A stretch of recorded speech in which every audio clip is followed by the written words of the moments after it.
Nama Ustadz Felix Yeo mungkin sudah tidak asing di telinga masyarakat. Dikenal sebagai keturunan Tionghoa yang menjadi mualaf, perjalanannya menjalani kehidupan sebagai muslim juga selalu menarik perhatian. Semenjak mualaf, Ustadz Felix Yeo tidak hentinya untuk berdakwah, baik di hadapan publik maupun melalui media sosialnya. Sebelum menjadi seorang mualaf, saat di bangku kuliah, Felix Yeo mengaku dirinya merupakan seorang yang tidak percaya pada Tuhan atau ateis. Lalu, bagaimana cerita perjalanan dirinya akhirnya meyakini agama Islam? Dijelaskan oleh Felix Yeo bahwa dia adalah sosok orang yang sangat kritis. Saking kritisnya dia menganggap orang yang mampu dalam agama adalah orang yang tidak pernah berpikir. Dulu saya merasa ingin tahu dan mempertanyakan segala sesuatu, akhirnya menganggap bahwa orang yang mampu dalam agama adalah orang yang justru tidak pernah berpikir, seolah-olah mereka nggak pernah bertanya. Makanya kadang kita ijak, kenapa dijek? Karena udah susah jelasin yang sudah saya pikir ke orang yang tidak pernah berpikir, kata Felix Yeo. Hijrah. Dijelaskan Ustadz Felix, sebelum hijrah dia memiliki kelompok pertemanan, yang mana salah satunya adalah wanita.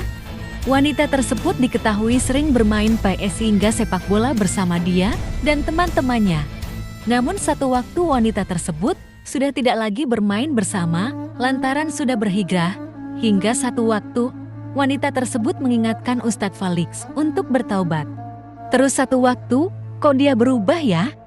Tapi kita nggak ngomong langsung ke dia sampai satu waktu, ketika kita lagi asik main game, ketika pas lagi keluar main di sekolah dia bilang, Felix bertaubatlah, kerajaan Allah sudah dekat. Kata Felix mengenang waktu itu. Seperti apa sikap Felix saat temannya mengajaknya bertaubat? Namun sayangnya, ungkapan temannya itu tidak digubrisnya sama sekali. Dia bahkan menyepelekan ujaran temannya itu dan tidak mau berteman lagi dengannya. Kemudian saya ngomong gini, kerajaan Allah dari Hong Kong. Sejak saat itu, semua orang yang kaya sudah berhijrah kita anggap sudah mampu agama. Mereka udah nggak usah ditemenin mereka orang yang terlalu fundamentalis, mereka terlalu berlebihan, karena kita diajarin agama itu, kamu sama Tuhan. Kalau sama orang lain nggak usah bawa-bawa agama, jelas Felix Yeo. Felix Yeo menemukan Islam. Dijelaskan oleh Felix Yeo, dia mulai mengenal Islam saat dia menemukan sebuah ayat dalam Al-Quran dari surat yang dibacakan untuknya kala itu. Membuat dia terus berpikir seperti yang senang dilakukannya. Di satu titik saya, secara singkat menemukan ternyata ada sebuah agama yang suruh orang mikir. Dalam satu titik, saya menemukan ada agama yang justru kalau orang nggak mikir malah disalahin. Ada orang nggak karius malah dibilang dia calon yang mendapatkan kesulitan dan calon mendapatkan azab. Dan kemudian saya lihat agamanya ini agama Islam, yang setahu saya dulu nggak gitu, jelas dia. Padahal, kata dia, sepemahamannya dulu sebelum menjadi mualaf, umat muslim tidak pernah berpikir. Dia menjelaskan kala itu bahwa umat muslim identik dengan kebodohan karena selalu menyalahkan takdir atas hidupnya. Setahu saya agama Islam ini nggak mikir, mereka identik bodoh, menyalahkan takdir, kenapa miskin takdir? Kenapa kamu bodoh ranking rendah? Ya sudah begitu takdir saya. Maka kemudian yang saya temukan tidak gini dalam Islam. Poin saya melihat Islam adalah agama yang berbeda. Agama Islam justru suruh semua orang mikir supaya dapat Islam. Dan Islam itu ketika orang suruh mikir, ketika dia dapat Islam, maka Islam menentukan jalan-jalannya yang masuk logika, kata dia. Cerita Felix menemukan satu ayat Al-Quran. Temukan Islam lewat satu ayat dalam Al-Quran.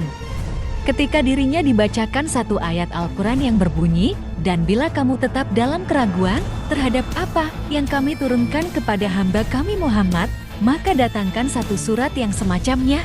Saat mengetahui ayat tersebut, Felix merasa bahwa ayat tersebut terdengar sombong, karena ayat itu menantang orang untuk mendatangkan kitab yang semacam Al-Quran.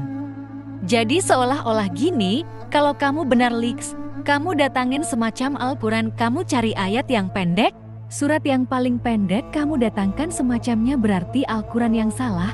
kamu yang benar. Tapi kalau kamu nggak bisa, kamu harus akui bahwa ini kitab bukan datang dari manusia, ini berarti datang dari luar manusia yang menguasai pasti-pasti yang nggak bisa kamu pikir. Jelas dia. Dia mencontoh sahabatnya orang mikir. Dia tidak bisa menjawab, kenapa dunia ini ada. Sehebat-hebatnya dia, sekeren-kerennya dia, tapi kejadian di dunia ini terlalu rumit untuk dijelaskan oleh manusia, sehingga orang-orang yang membahas ini pun akan sampai pada kesimpulan ini. Perhitungan yang maha rumit kejadiannya, dia juga menambahkan bahwa orang sepintar apapun tidak bisa jawab kenapa orang itu bisa hidup dan kenapa dia bisa mati. Kenyataannya ada orang hidup dan mati. Saya ditanya, kenapa ada orang hidup dan mati? Karena saya belajar biologi, saya jelaskan secara biologi. Kemudian teman saya tanya lagi, mayat juga ada organ dan jantung tapi dia nggak hidup. Dari situ ada sesuatu yang berbeda yang kita nggak bisa jawab, kata dia. Dia kemudian mengingatkan ayat yang pernah dibacakan untuknya. Dari situ, dia merasa bahwa Tuhan itu ada dan Tuhanlah yang menciptakan segala sesuatunya. Itu seperti mind-blowing buat saya, seperti jerami kebakar bagi saya. Dari situ saya menyadari akal manusia itu terbatas dan kalau kita mikir, sampai sini kita harus menerima keberadaan ini yang mengadakan semua ini. Nggak ada teori yang jawab ini, satu-satunya teori, ada makhluk kata orang luar, ada makhluk di luar ruang dan waktu yang mengadakan ruang dan waktu, jelas Felixio. Terima kasih sudah menyimak video ini. Jangan lupa like, komen, dan subscribe, share juga ya, agar teman-teman kita tahu berita yang bermanfaat dari kanal Kabar Semesta.